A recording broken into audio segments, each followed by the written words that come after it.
Dipti Laurent is back now for a look through the papers and the headlines from across the world. And you're starting with our top story here on France 24 as well, the new coronavirus. China changing how it's diagnosing the calculation for the number of cases, and that has led to a change in the numbers. That's right. Chinese authorities saying cases of infection momentarily dropped on Thursday. It also spiked. It's been dropping and spiking all week. And the Chinese press, like the Global Times here, and we'll see in a minute, the China Daily, taking a very reassuring tone. President Xi Jinping evoking a positive evolution of the virus this week, while cautiously saying it's too early to be optimistic. You see the same message from the China Daily. Infection total surges, but remains within expectations, it says. Also reiterating that message that China will successfully overcome this epidemic.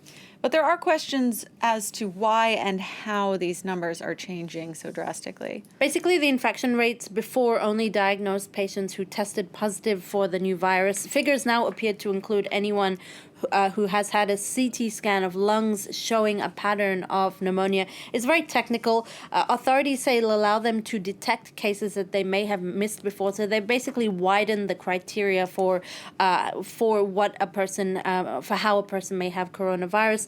Ultimately, though, as the New York Times says, it's thrown a lot of confusion into the chaos, and the true size of the epidemic is still not known. And this could actually hamper things like efforts to find a potential vaccine. Now, there's been an explosive story here this morning in France with one of the candidates in the Paris mayoral election coming up in March resigning.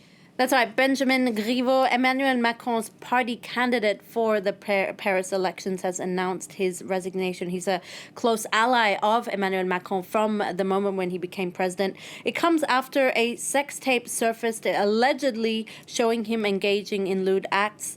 He has condemned what he called vile attacks and said he's standing down to protect his family. But it really does put Emmanuel Macron in a tight spot.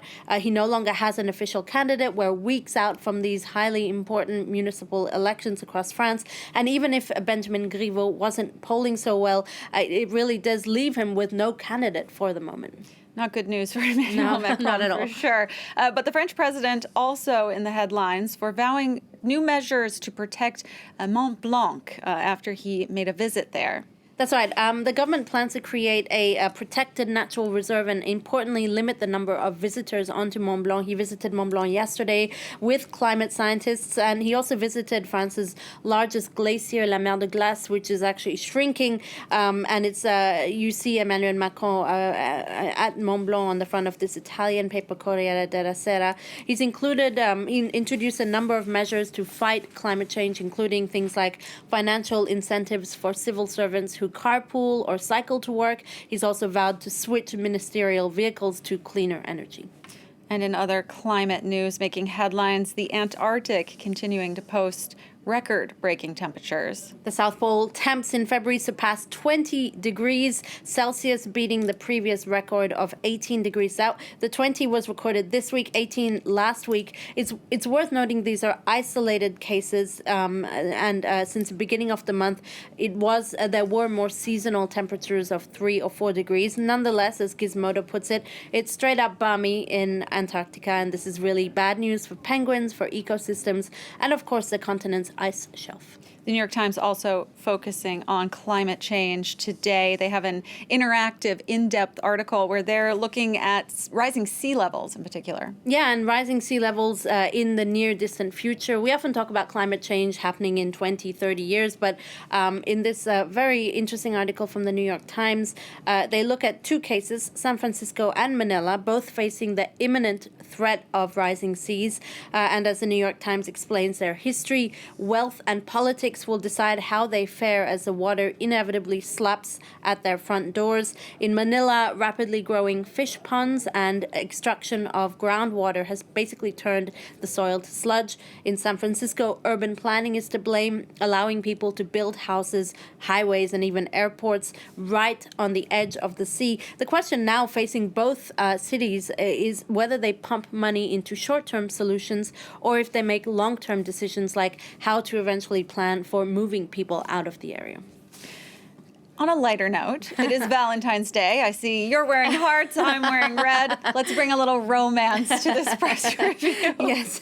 Well, you do say romance. I'm actually, it's not so much romance, but let's talk less about matrimony and maybe more about acrimony. Charlie, you might have heard, but Pamela Anderson ended her 12-day marriage last week. This, though, by far is not the shortest celebrity marriage on record, and thanks to this Catalan paper, they've put together a list of those some of those short marriages. Carmen Electra and Dennis Rodman, they ended their 9-day courtship in 1999. Nick Cage, I did not know this. Nick Cage got married for 4 days last year, and that's not even the shortest one. We can thank Britney Spears for holding the shortest marriage on record. Her quickie wedding lasted just 54 hours. A little bit of counter Valentine's Day programming there. And you're going to end with something a little less sweet as well. Crocs. Need I say more? We can end there, right? It's a founder of arguably the world's most comfortable but aesthetically unpleasing shoes. They've teamed up with KFC to create the latest contraption here. Clogs covered in fried chicken paint. There's even a detachable drumstick charm that allows the shoes to smell like fried chicken. Crocs actually issued a warning saying, beware, these shoes are not for consumption. But let's be honest, they should not be worn either. That is something else. I wonder how many people are getting that for Valentine's Day. Hopefully, maybe a little bit of a surprise. Maybe for your ex. Dipti, thanks so much for that look at what's making headlines in the papers. And for even more, you can always check out our website. That's France24.com. That's all for me today, but thanks so much for joining us, and stay here on France 24. More news coming up next.